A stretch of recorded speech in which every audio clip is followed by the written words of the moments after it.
నిజం చెప్పాలంటే బీసీల యొక్క డిక్లరేషన్, కామారెడ్డిలో ఇచ్చిన డిక్లరేషన్ ప్రకారము బీసీలకు 42% రిజర్వేషన్ కల్పిస్తామని చెప్పారు. అది పచ్చి అబద్ధం. ఎందుకంటారా, ఆ 42%కి వెళ్ళి 10% మళ్ళీ మైనార్టీస్కి ఇస్తున్నాడు, అంటే 32% అయింది. కాబట్టి బీసీలు ఏ విధంగా లాభం పొందుతారు? లాభం పొందడానికి వీలు లేదు. రెండోది ఏంటంటే, ఇప్పటి వరకు జనగణన అసలు జరుగుతలే లేదు. బీసీల యొక్క జనగణన జరుగుతలే లేదు. ఆ జరుగుతున్నా కూడా ఏమైపోయిందనంటే, ఇంతకుముందు కేసీఆర్ ప్రభుత్వం ఉన్నప్పుడు, బీఆర్ఎస్ ప్రభుత్వం ఉన్నప్పుడు బీసీలు 51.8 అంటే సుమారుగా 52% ఉన్నారు అని ఆయన లెక్కలు తేల్చి చెప్పాడు. కానీ అదే రేవంత్ రెడ్డి ప్రభుత్వానికి వచ్చేటప్పటికి బీసీలు 46% ఉన్నారు అంటున్నారు.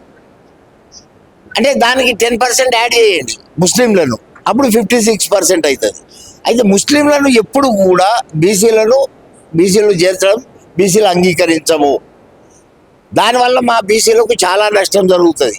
వాళ్ళు ఏదో విద్యకు, ఉద్యోగాలకు కానీ రిజర్వేషన్ కల్పిస్తే వాళ్ళు రాజకీయంగా కూడా దాన్ని వాడుకుంటున్నారు. ఆ విధంగా బీసీలకు తీరని నష్టం జరుగుతుంది.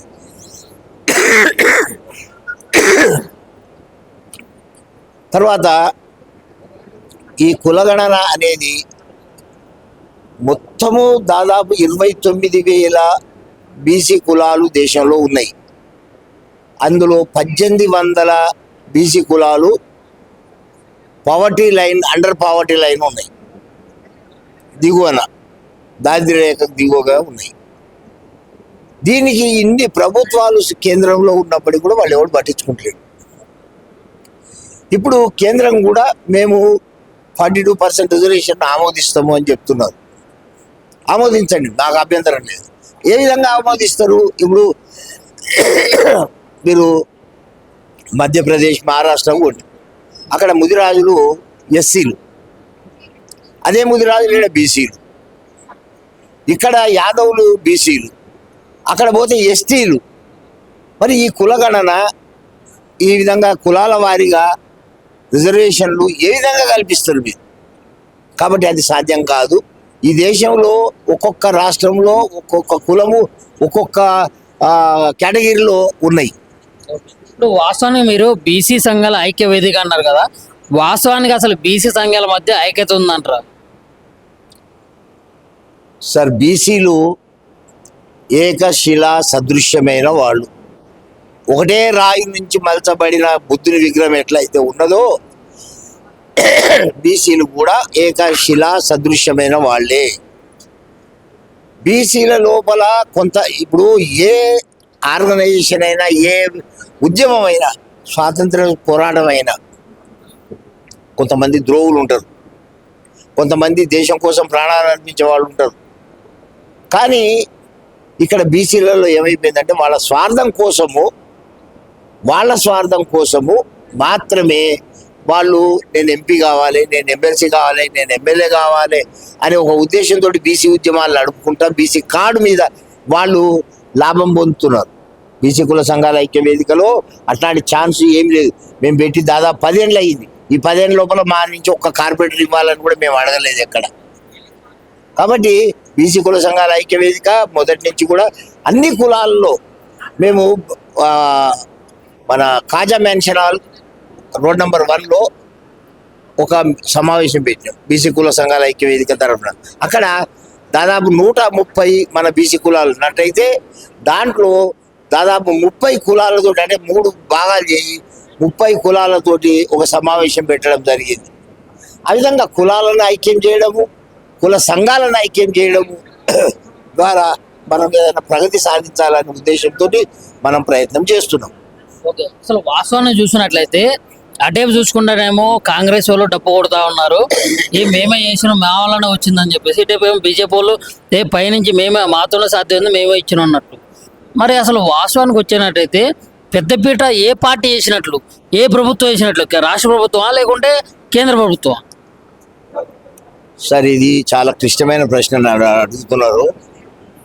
నిజానికి చెప్పాలనంటే బీసీల సమస్యల గురించి ఏ ప్రభుత్వం ఇప్పటిదాకా పట్టించుకోలేదు. ఏ ప్రభుత్వం కూడా బీసీలకు న్యాయం చేయలే. ప్రకటనలు ఇస్తున్నారు తప్ప. కేంద్ర ప్రభుత్వం అంటే మొన్న బీజేపీ వచ్చింది కాబట్టి వాళ్ళు కళ్ళు తెరిచి బీసీలకు ఏదో న్యాయం చేయాలి అనే ఉద్దేశంతో వాళ్ళు చేస్తూ ఉన్నారు. కానీ ఇక్కడ రాష్ట్రంలో అనేక సంవత్సరాలు కాంగ్రెస్ పరిపాలించింది, 2 సార్లు బీఆర్ఎస్ పరిపాలించింది, మళ్ళీ ఇప్పుడు కాంగ్రెస్ వచ్చింది. అయినా కూడా ఎవడు కూడా బీసీలకు న్యాయం చేద్దాము అనే ఆలోచన లేదు. ఇది కేవలం కపట నాటకాలు మాత్రమే, బీసీలను వంచడం మాత్రమే. బీసీలు కళ్ళు తెరిచిన రోజు వీళ్ళందరూ కూడా నామరూపాలు లేకుండా పోతారు.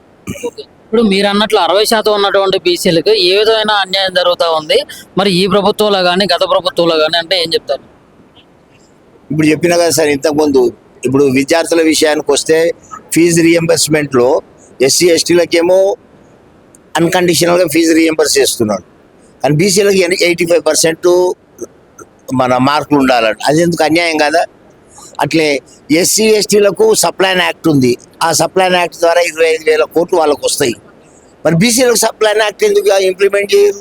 బీసీలు ఏం పాపం చేసిండ్రు?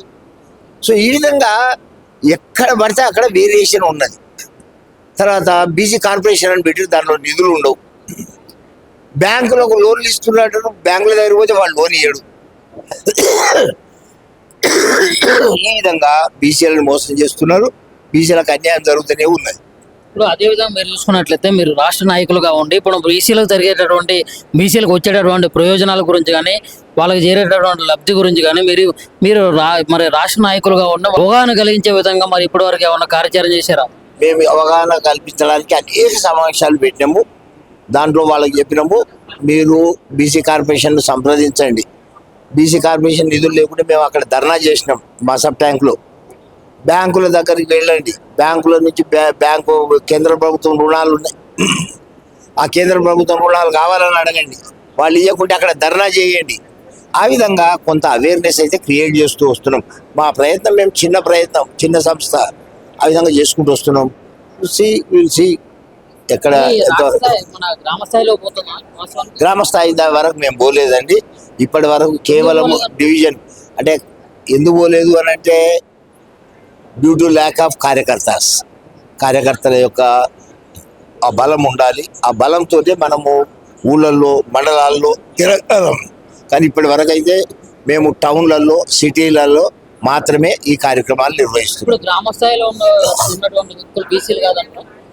గ్రామ స్థాయిలో బీసీలు కాదని ఎవరన్నారు? వాళ్ళ దగ్గర మేము పోలేకపోతున్నాం. ఎందుకు పోలేకపోతున్నాం? మా బలం లేదు.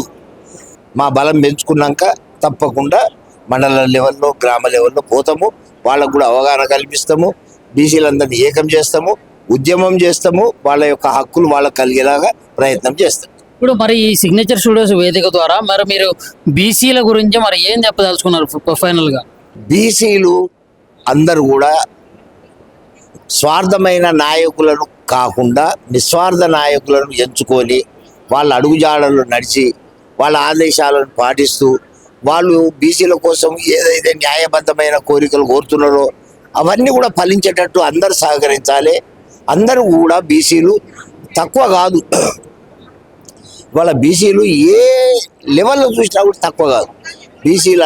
అందువల్ల బీసీలు అందరూ కలిసికట్టుగా ఆశించి కాకుండా శాసించి సాధించుకోవాలి అని మేము అందరికీ అర్థమయ్యేటట్టు చెప్తున్నాము. మేము తొందరలోనే మా యొక్క డిమాండ్స్ అన్నీ కూడా ప్రభుత్వం ముందుకు తీసుకెళ్ళి తప్పకుండా మేము చేయాలని అనుకుంటాం. ఇప్పుడు ఇంకొక లాస్ట్ విషయం మీకు చెప్తా. ఇప్పుడు రేవంత్ రెడ్డి ప్రభుత్వం వచ్చినాక ప్రజాభవనాన్ని జ్యోతిరావు పూలే భవన్గా ప్రజాభవన్గా మార్చేది. అయితే నేను మొన్న మా లోకల్ ఎమ్మెల్యే నాగేందర్ గారి దగ్గర పోయి, అన్న మరి ప్రజాభవనం అని పెట్టిర్రు పూలేది, అక్కడ పూలే విగ్రహాలు లేవు. ఏదైనా దేవాలయంలో ఇప్పుడు హనుమాన్ దేవాలయం ఉంటుంది, హనుమంతుడు విగ్రహం లేకుండా దేవాలయం ఉంటుందా? రాముని దేవాలయం పోతే రాముడు లేకుండా ఉంటుందా? మరి పూలే పేరు పెట్టి ఆ భవనంలో 2 పూలే విగ్రహాలు పెడితే గల్లీకి ఒక అంబేద్కర్ విగ్రహాలు పెట్టినప్పుడు పూలే విగ్రహాలు ఎందుకు పెట్టారని మేము అడగడం కూడా జరిగింది. దానికి సీఎం గారి దాకా పోయింది, సీఎం స్పందించాడు. తప్పకుండా ఐమాక్స్ థియేటర్ దగ్గర కొంత ల్యాండ్ కేటాయించి పర్యాటన కేంద్రంగా రూపొందిస్తామని ఆయన మాట ఇవ్వడం జరిగింది.